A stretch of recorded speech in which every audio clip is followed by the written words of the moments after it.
early 1800s, teenage Sacagawea is a Shoshone Indian living in the Knife River villages in what is now North Dakota. When she was a child, Hidatsa Indians kidnapped her from her home in the Rocky Mountains. Since then, she has lived with them on the Great Plains, far from her family. Sacagawea has learned many things from the Hidatsa, including how to grow food. She is now married to French-Canadian fur trapper named Toussaint Charbonnet. Meanwhile, Captain Meriwether Lewis and William Clark have been preparing for the Corps of Discovery. They and their team, which includes a large black Newfoundland dog, are about to start a long journey of exploration all the way to the Pacific Ocean. On May 14, 1804, a crew of more than 40 men set off against the Missouri River current in a keelboat and two large canoes called pirogues. The Corps of Discovery was underway. The expedition arrived at the Knife River villages at the end of October. They were greeted with great excitement. Sacagawea heard tales of a gigantic black dog that traveled with the explorers. She heard that a fierce and awesome white man with black skin was among the crew. This was York, the slave of Captain Clark. The explorers built a fort and called it Fort Mandan. Then they settled in to spend the winter at the Knife River villages. Lewis and Clark soon learned they would need horses to cross the Rocky Mountains. The people of the villages told them they could get the horses from the Shoshone when the expedition reached the mountain passes.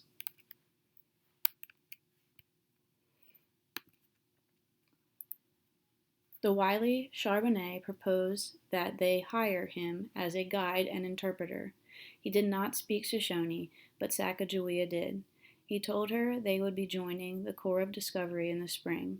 This was exciting news, but Sacagawea's mind was on other matters. She was soon to become a mother. In February, the time came for Sacagawea to have her baby. It was a long, difficult birth. Captain Lewis wanted to help her.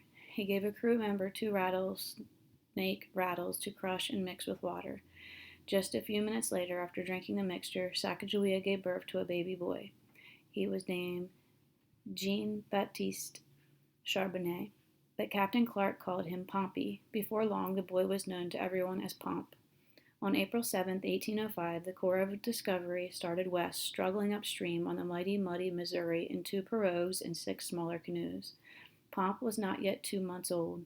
As Sacagawea walked along the riverbank, she carried Pomp on her back, in a cradleboard, or wrapped up in a snug in her shawl. Every member of the Corps of Discovery was hired for a special skill. Hunter, blacksmith, woodsman, sailor. As an interpreter, Charbonnet was paid much more than other crew members, but his skills as a sailor, guide, and outdoorsman were very poor. The only thing he did well was cook buffalo sausage. Sacagawea did what she could to help the expedition, even though she was paid nothing. As she walked along the shore with Captain Clark, Sacagawea looked for plants to keep the crew healthy. She gathered berries or dug for wild artichoke roots with her digging stick. Her Shoshone childhood had prepared her well for this journey.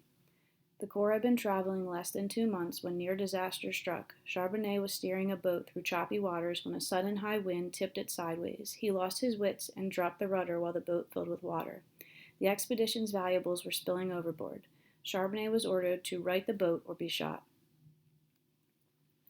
Sacagawea stayed calm and rescued the captain's important things: journals, gunpowder, medicines, scientific instruments, every bundle she could reach. Without these supplies, the expedition could not have continued. A few days later, they came to a beautiful river. The grateful captains named it after Sacagawea. By June, the Corps was entering the mountain country. Soon they could hear the distant roaring sound of the great falls of the Missouri. Captain Lewis thought the waterfall was the grandest sight he had ever seen, but there was no way to get past it by boat. It would take the Corps nearly a month to get around the falls and 4 waterfalls they found just beyond it. The crew built creaky, clumsy wagons to carry their boats and supplies. Battered by rain, hail, and wind, the men dragged the wagons over sharp rocks, prickly pear cactus that punctured their moccasins. One day, a freak cloudburst caused a flash flood. Rocks, mud, and water came crashing down the canyon. Sacagawea held on to her son as tight as she could while Clark pushed and pulled them both to safety. Pomp's cradleboard, clothes, and bedding were swept away by the rushing water, but all 3 were unharmed. By the middle of July, the Corps was once again paddling up the Missouri. They reached a valley where the 3 rivers came together, a place Sacagawea knew well. but she was upset to see it again. She did not show it. The captains learned how Sacagawea had been captured and her people killed. Sacagawea recognized a landmark that her people called the Beaver Head Mountain. She knew they must be nearing the summer camp of the Shoshone. Nearly 2 weeks later, Sacagawea walked along the river, scanning the familiar territory. She spotted some men on horseback far ahead of them. Suddenly, Captain Clark saw Sacagawea dance up and down with happiness, sucking her fingers. He knew this sign meant that these were her people, the Shoshone. An excited crowd greeted the explorers at the Shoshone camp. Although years had passed since Sacagawea had been captured, a Shoshone woman recognized her. She rushed up to Sacagawea and threw her arms around her. Lewis and Clark had discovered that their need for Shoshone horses was greater than they thought. There was far more mountain country between the Missouri River and a water route to the Pacific than they expected. A grand council was called to discuss the matter. Sacagawea is to be one of the translators. Interpreting for the men at the chief's council was a serious responsibility. Sacagawea wanted to do her best, but when she looked at the face of the Shoshone chief, she burst into tears. He was her brother, Kamawet. Sacagawea jumped up, threw her blanket over her brother, and wept. Kamawet was moved too, but the council had to continue. Though tears kept flooding back, Sacagawea kept to her duty until the council ended. Sacagawea spent the last days of August with her people. The time passed too quickly. Before long, the expedition had to mount Shoshone horses and continue across the mountains, leaving their boats behind. The next part of the journey almost killed them. The mountain paths were narrow and dangerous, especially once it started to snow. Their feet froze, they didn't have enough to eat, and the mountains seemed without end. Finally, the expedition emerged on the Pacific side of the Rockies. Their Nez Perce Indians helped them make new boats and agreed to keep the horses in case they returned that way in the spring. With great relief, the crew dropped their boats into the Clearwater River and let the current carry the expedition toward the ocean. At the beginning of November, the explorers noticed a sound that could only be the crashing waves. They had finally reached the Pacific Ocean. The crew voted on where to make winter camp. Sacagawea was allowed to vote too. She wanted to stay where she could find plenty of wapato roots for winter food. They set up camp not far from the ocean in case a ship came to take them back home. But by now, people back east were sure the Camp Corps was long dead. No ship came for them. A cold rain soaked the crew as they cut logs and built Fort Clatsop.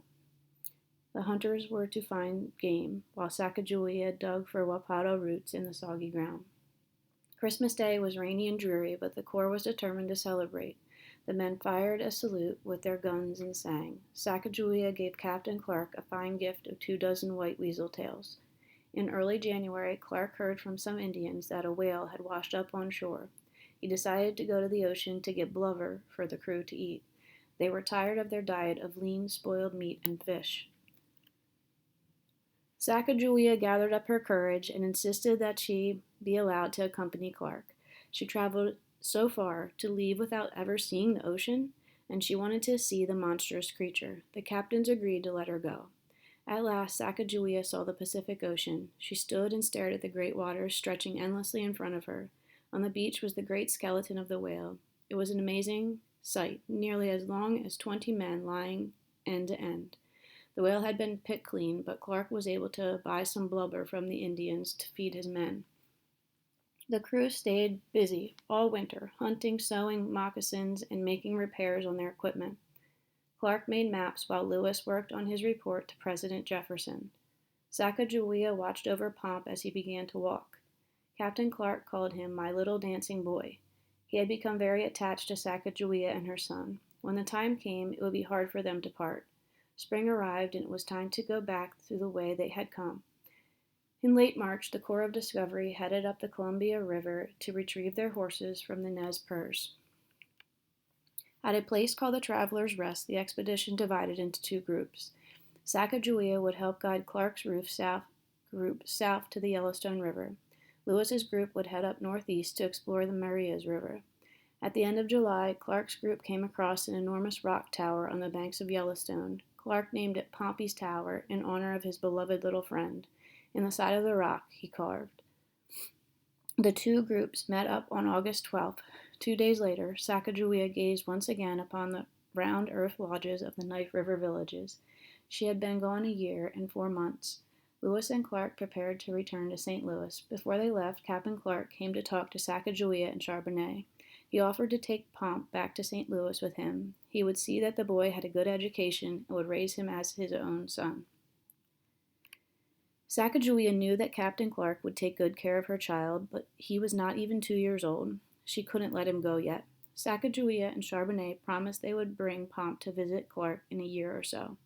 On August 17, 1806, Sacagawea watched as the Corps of Discovery set off again down the Missouri River. Her journey of exploration was over, but the Corps of Discovery still had hundreds of miles to go.